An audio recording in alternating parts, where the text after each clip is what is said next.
Notre invitée œuvre dans le milieu de la danse depuis 25 ans. Alors, en la regardant, on se dit qu'elle a dû commencer genre à 3 ans.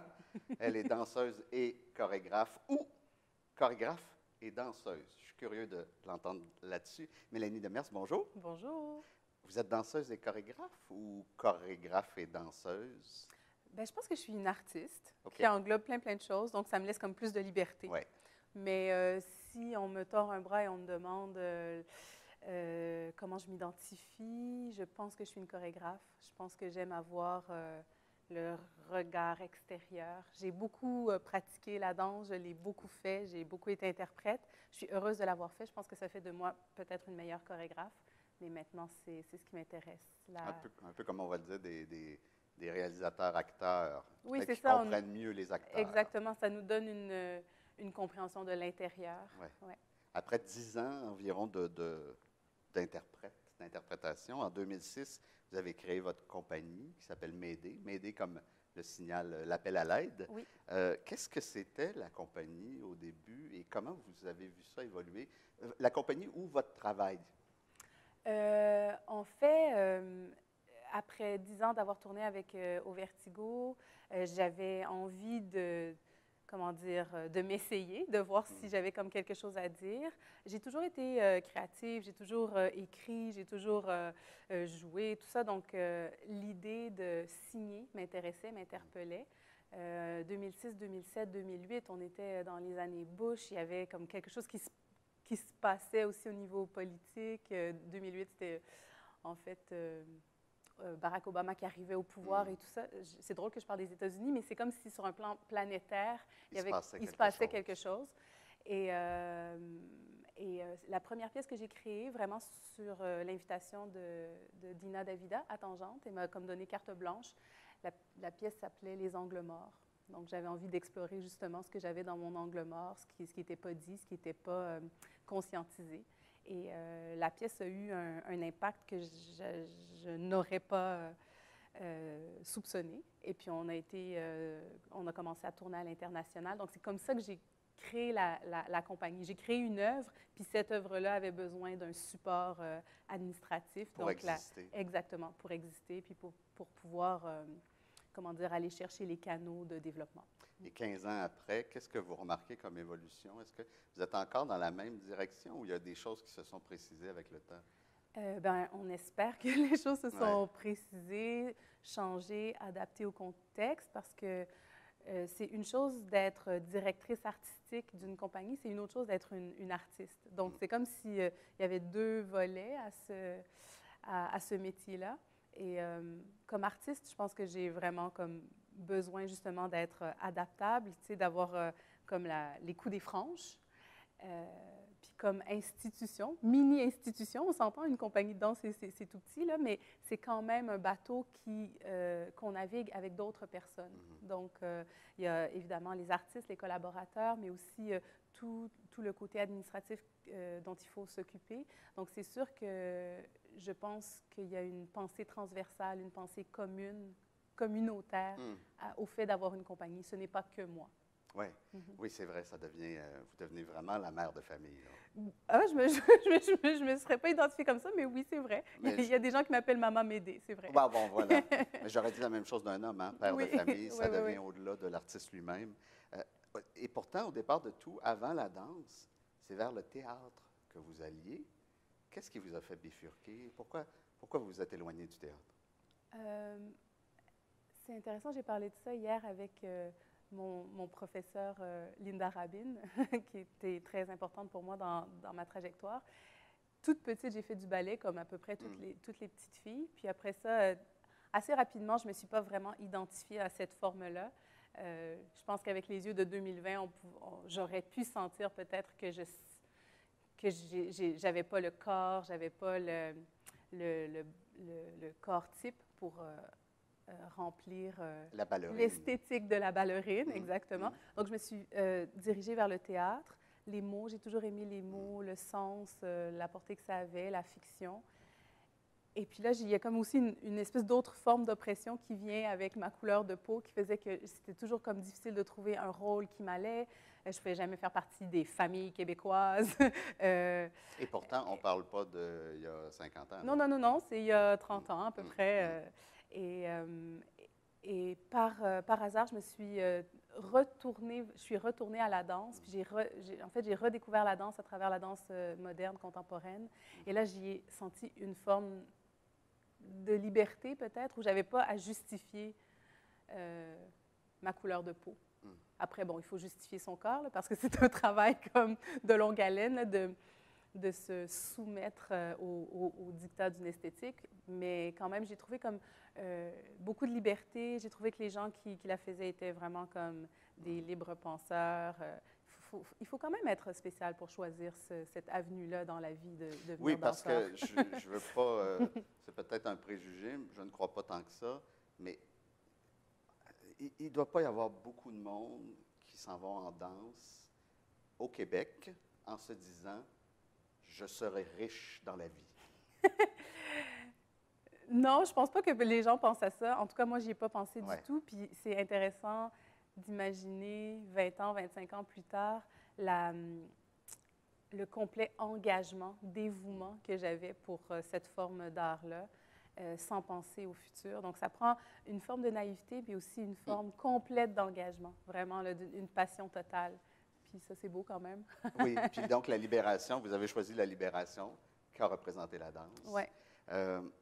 La saison 2020-2021, donc pour une saison dans une salle de spectacle, par exemple, c'est ce qui commencerait à l'été 2020 et qui va jusqu'à la fin du printemps 2021, ça aurait dû être la saison la plus importante de votre compagnie. Ça aurait dû parce que, jusqu'à temps que, évidemment, la COVID-19 arrive, c'est quoi les impacts sur votre travail? Ça a été quoi? Qu'est-ce qui arrive au lendemain du confinement pour vous? Bien, en fait, pour moi, c'était même quelques jours avant le confinement. On était en tournée au Mexique. Oui. Quand les choses se sont vraiment précipitées vers l'idée du confinement et de la quarantaine. Et puis, comme on était loin, c'était comme vraiment difficile. Difficile à croire. C'était difficile à croire. C'est oui. difficile d'imaginer, avec arrogance maintenant, là, que ça allait nous arriver à nous.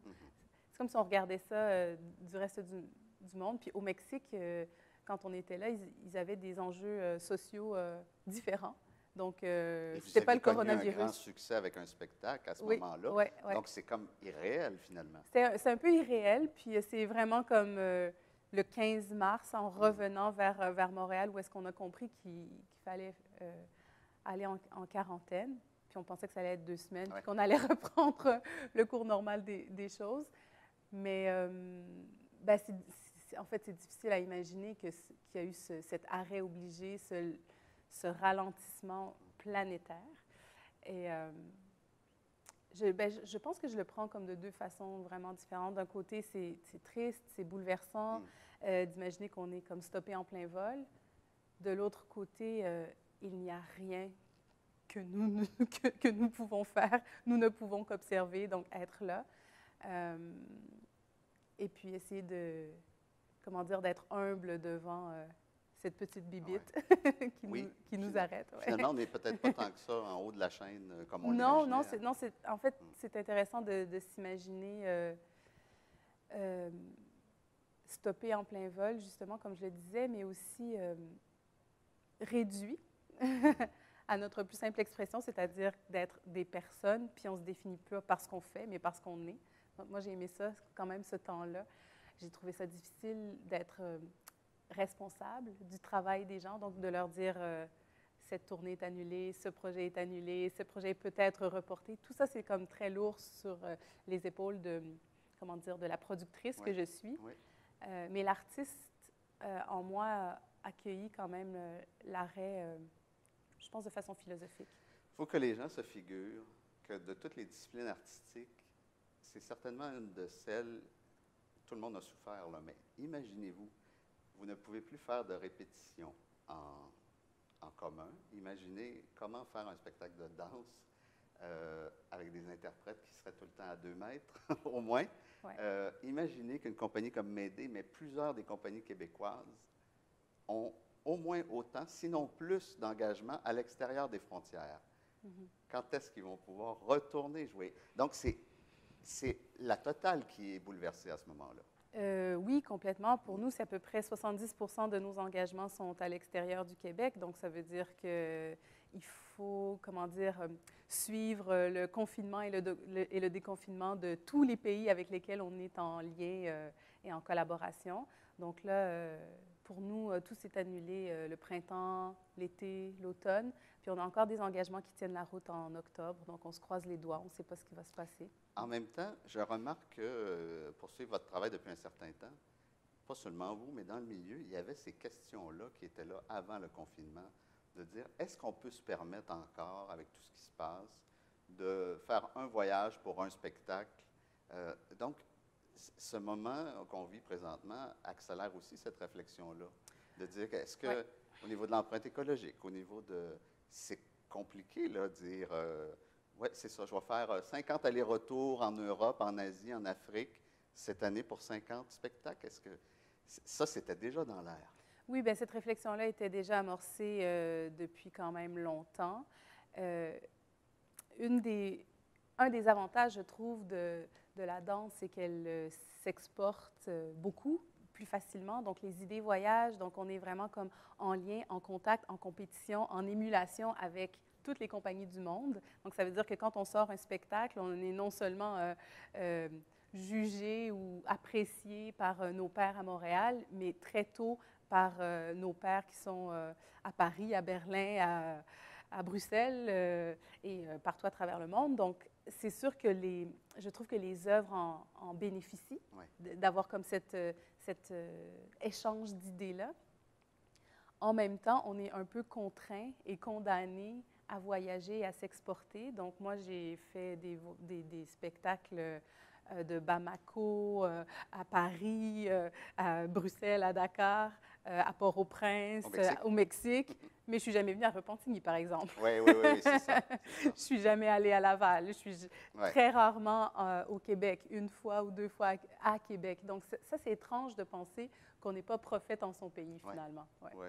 Puis ça, ce serait le sujet de toute une autre discussion, en fait, de pourquoi et qu'est-ce qui pourrait modifier ça. Mais là, je vous amène ailleurs. Selon votre maman, vers l'âge de 8 ans, vous vouliez écrire dans la vie. Oui. Vous avez d'ailleurs étudié à un moment la littérature. C'est quoi votre rapport à la lecture, aux mots? Il me semble que dans vos spectacles, souvent, j'entends, soit au début, soit à un moment, il y a une place qui est laissée aux mots, alors que vous êtes une chorégraphe, donc vous venez de la danse. La lecture, les mots, qu'est-ce que c'est dans votre vie? Ben oui, c'est vrai qu'enfant, je m'imaginais écrivaine. J'avais demandé un bureau. Donc, j'avais un bureau avec des tiroirs, des crayons, puis je m'imaginais écrire des histoires. Et après, les mots se sont incarnés différemment dans ma vie, donc soit par le théâtre, soit par la littérature.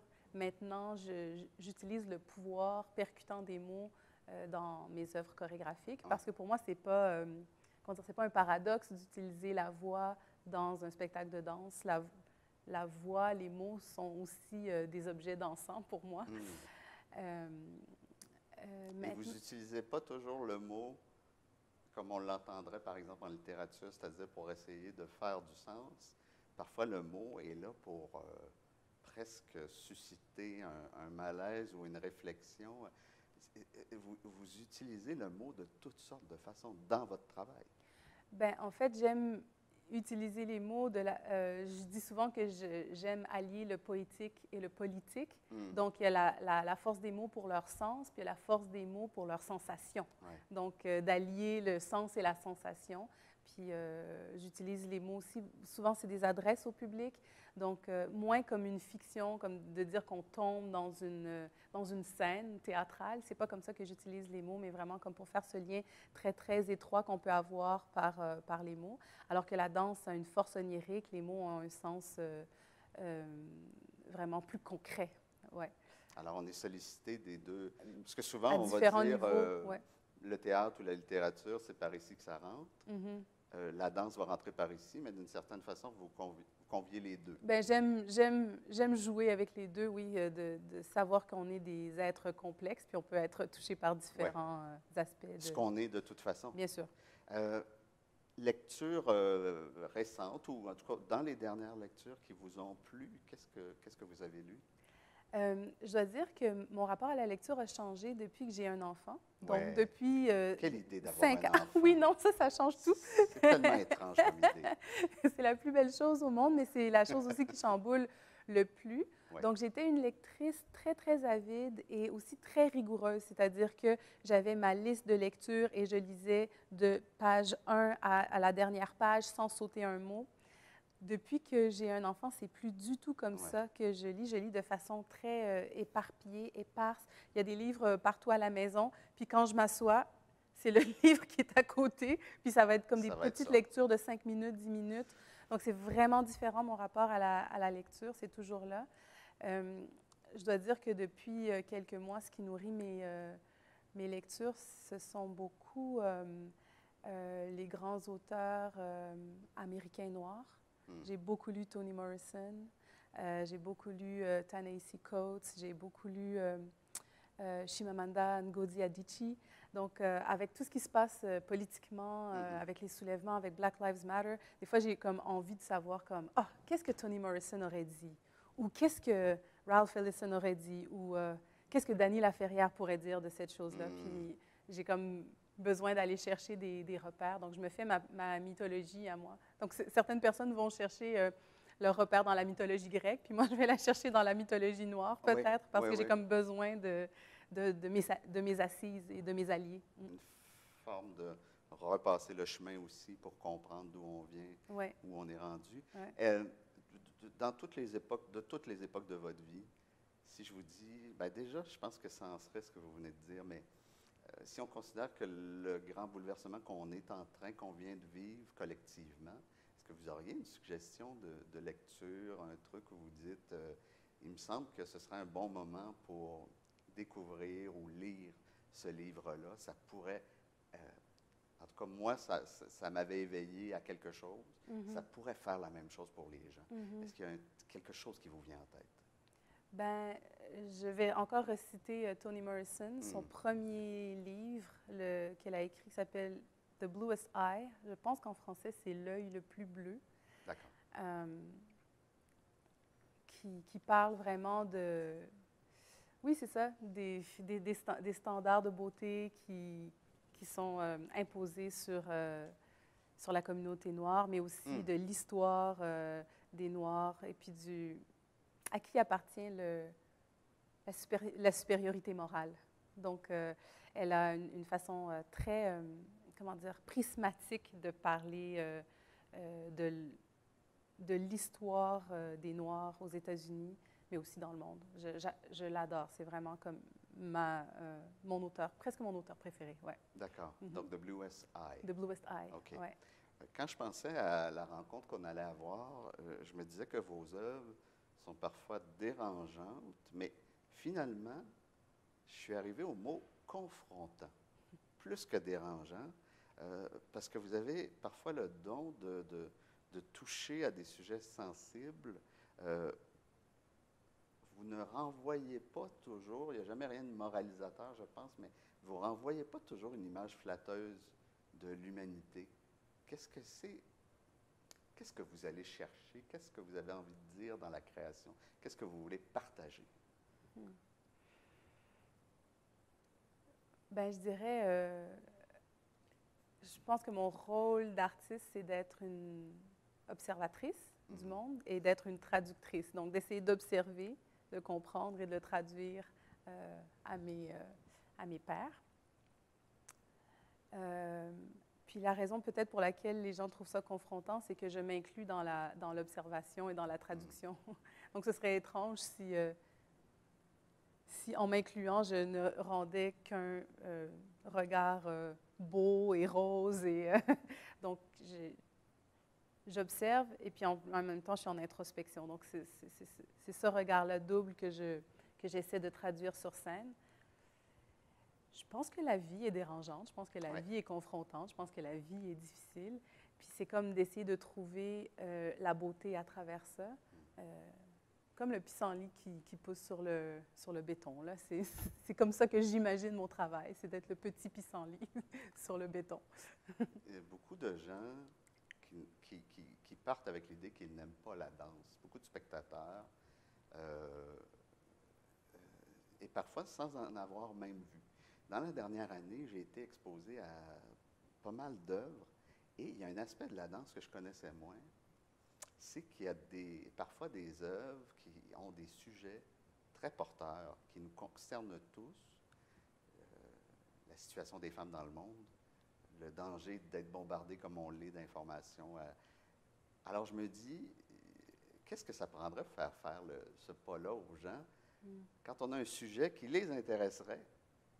On dirait que le mot danse peut freiner. Donc, quand tu ne sais pas, là, comment tu fais pour amener quelqu'un à une discipline en sachant que ça va l'intéresser pour des raisons qu'elle ne peut pas imaginer? Ben, c'est vrai qu'on est, on est des émissaires peut-être qui ne travaillent pas trop sur l'idée de la séduction, déjà. Ouais. Donc, c'est une discipline qui est peut-être plus du côté de la recherche fondamentale. Donc, tout ce qui est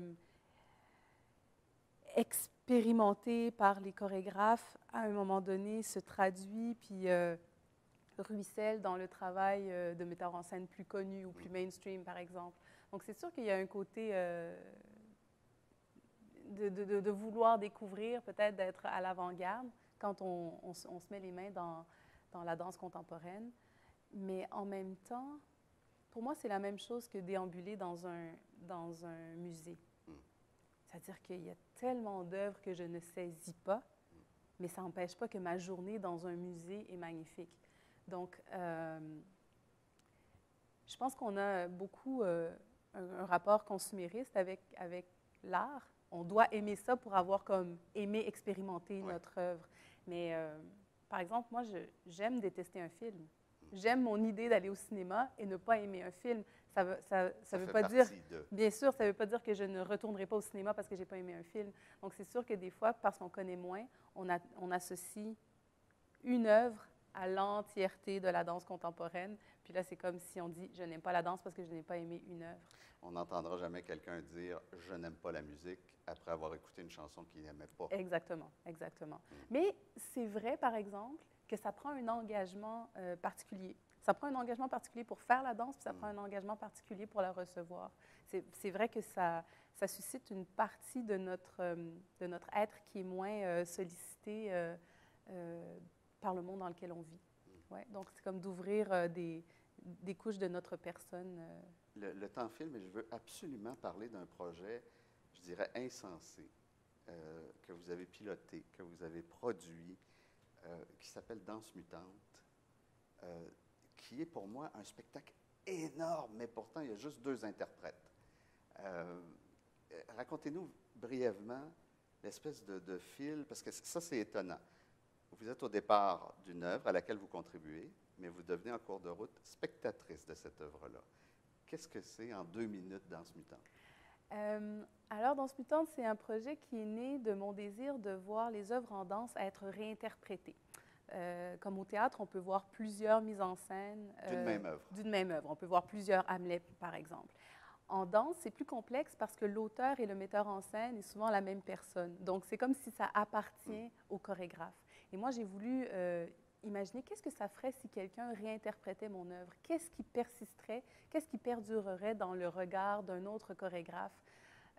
Et donc, c'est pour ça que j'ai imaginé ce projet-là, qui est comme un relais chorégraphique entre moi-même, puis 3 autres chorégraphes. Donc, à relais, chacune des mutations est changée avec une chorégraphe ici, moi à Montréal, puis à New York, ensuite à Bamako, puis ensuite à Rotterdam. Donc, on est comme une suite de 4 chorégraphes qui se réinterprétent les unes les autres, avec 2 danseurs qui passent les mêmes 2 danseurs qui passent au travers de toutes ces mutations-là. Donc, le spectacle, on se retrouve avec un spectacle d'une durée de presque 3 heures, où ces 2 danseurs-là passent au travers de 4 itérations, 4 mutations de la même œuvre.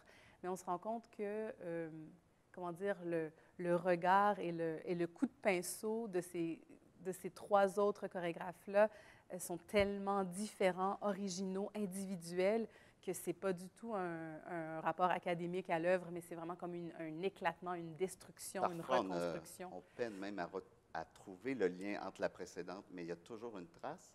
Vous Ouais. avez été chercher 3 autres femmes de parole et elles l'ont prise. Ça a dû être très étonnant pour vous, parce que pour donner une idée aux gens, je ne sais pas qu'est-ce qui serait les meilleures références, mais pour exagérer, je dirais que les interprètes dans une même soirée ont à jouer en même temps South Park ou Tarantino, et en même temps, qui seraient les grands maîtres aujourd'hui? Ingmar Bergman, donc très austère, ils ont tout ça à jouer. Ouais. C'est bouleversant, même pour des acteurs, de voir ce que vos interprètes font dans ce projet-là. Oui, bien sûr. En fait, on est allé chercher tous les aspects de ces deux interprètes, Francis Ducharme et Riley Sims. Ils sont à la fois danseurs, acteurs, chanteurs. Ils font tout, en fait. Ouais. C'est ça qui est vraiment impressionnant, puis c'est de voir jusqu'à quel point la danse, parce que c'est vraiment comme la plateforme de la danse, laisse cette liberté-là dont je parlais au début. Donc, c'est possible d'être dans un spectacle de danse, puis qu'il y ait autant de diversité esthétique, de diversité de formes, de couleurs, de dimensions. Donc, c'est un spectacle vraiment protéiforme. Là. Il faut vraiment être fait fort pour le faire et solide pour le recevoir aussi. Et extrêmement rare, ça c'est vraiment une expérience personnelle, mais j'ai eu l'impression de ressortir de la salle à la fin du spectacle, pas tout à fait comme j'étais rentré. Il y a quelque chose qui a changé pendant la représentation et qui fait que je ne suis plus tout à fait. Donc, il y a quelque chose qui se passe. Si on aura la chance peut-être un jour de revoir Danse Mutant, est-ce que ça se pourra? Comment ça se pourra? Ce serait vraiment une expérience à tenter. J'ai lu quelques-uns de vos textes, vous écrivez tellement bien, et j'avais envie un peu de, même si je sais que, bien, d'ailleurs, on retrouve ça, le politique et le poétique dans ce que vous écrivez. Lisez-nous un extrait de ce que vous avez écrit récemment. OK. Donc, je vais vous lire un texte que j'ai écrit à la suite des événements, suite à la mort de George Floyd. Aux États-Unis. Aux États-Unis. Donc, ça s'appelle « Naître bien meuble, vivre nègre et mourir chien ». Il existe un code noir, pas l'ignoble recueil de 1685 régissant les relations maître-esclave dans les colonies et scellant à tout jamais l'idée que l'homme noir est un être inféodé et que la femme noire est une chose à posséder. Non. Il existe un code noir, ce léger hochement de tête, ce sourcillement, ce sourire en forme de renoncement qui s'esquisse lorsque deux noirs se croisent dans un bassin blanc. J'ai longtemps évité ce regard complice, ne sachant comment l'interpréter, comme si on m'obligeait à voir, en un clignement, le fond des cales, la brûlure des champs de canne à sucre, les luttes d'émancipation et les humiliations, comme si on m'obligeait, au miroir de mon large nez, de mes cheveux crépus, de mes lèvres charnues, de mes fesses disproportionnées, à m'aimer. Comme si on m'obligeait à une forme de solidarité si pleine de douleur, de beauté, gorgée de sous-entendus, d'évidence et de fausse gaieté. Comme si ce seul silence partagé m'obligeait à reconnaître notre condition commune. Nous sommes noirs, nous nous reconnaissons. En ce moment, nous savons quelque chose que personne d'autre ne sait. Nous savons quelque chose que personne d'autre ne sait, et même quand nous essayons d'articuler cette chose, cette douleur, cette injustice, cette histoire répétée, nous réussissons rarement à être crus, tellement les récits sont crus. Toni Morrison, Ta-Nehisi Coates, Chimamanda Ngozi Adichie, Amadou Kourouma, James Baldwin, Rodney Saint-Éloi, Dany Laferrière, Ralph Ellison, Bell Hooks voulons tous raconter. Ce quelque chose traverse les époques, les classes, les genres, les cultures, les frontières. Il existe un code noir, une forme de détection de la souffrance peut être liée à celle de nos parents, de nos ancêtres, de nos enfants. Cet héritage en forme de lignage dépasse la couleur de la peau, la mesure du crâne ou la grosseur des os. Ni le roi Léopold II, ni Charles Lynch, ni les lois Jim Crow, ni le genou de Derek Chauvin n'auront raison de nous. Je dis nous parce que nous savons quelque chose que personne d'autre ne sait. Nous sommes liés, marqués par la traite négrière, les famines éthiopiennes, les Ebola, les malarias, les coups d'État de la CIA, les colonisations, les ségrégations, les apartheids, les discriminations, oppressions, marchandisation, fétichisation, sexualisation, incarcération, invisibilisation, annihilation. C'est tout cela que nous saluons dans ce hochement de tête, ce sourcillement, ce sourire en forme de renoncement. À Hollywood, nous mourrons les premiers. spectaculairement, et personne ne s'émeut. À Minneapolis, ce n'est pas du cinéma. Nous mourons face contre sol, lentement, doucement, presque paisiblement. Nous appelons notre mère, mais elle ne vient pas. Cette fois, c'est le monde entier qui rapplique « When we can't breathe ». Il existe un code noir, une salutation secrète, discrète, qui dorénavant me ravit, me réjouit et me console, parce que nous savons quelque chose que personne d'autre ne sait. Nous naissons bien meubles, nous vivons nègres et nous mourrons chiens. Merci. Mélanie Demers a déjà une vingtaine d'œuvres à son actif. Ces spectacles ont été présentés à date dans une quarantaine de villes, en Amérique, en Europe, Afrique, Asie. Pour en savoir plus sur son travail, visitez le mededance.ca ou le artcirculation.org. Mélanie Demers, ça a été un bonheur de vous recevoir. Merci beaucoup. À bientôt. À bientôt. Merci.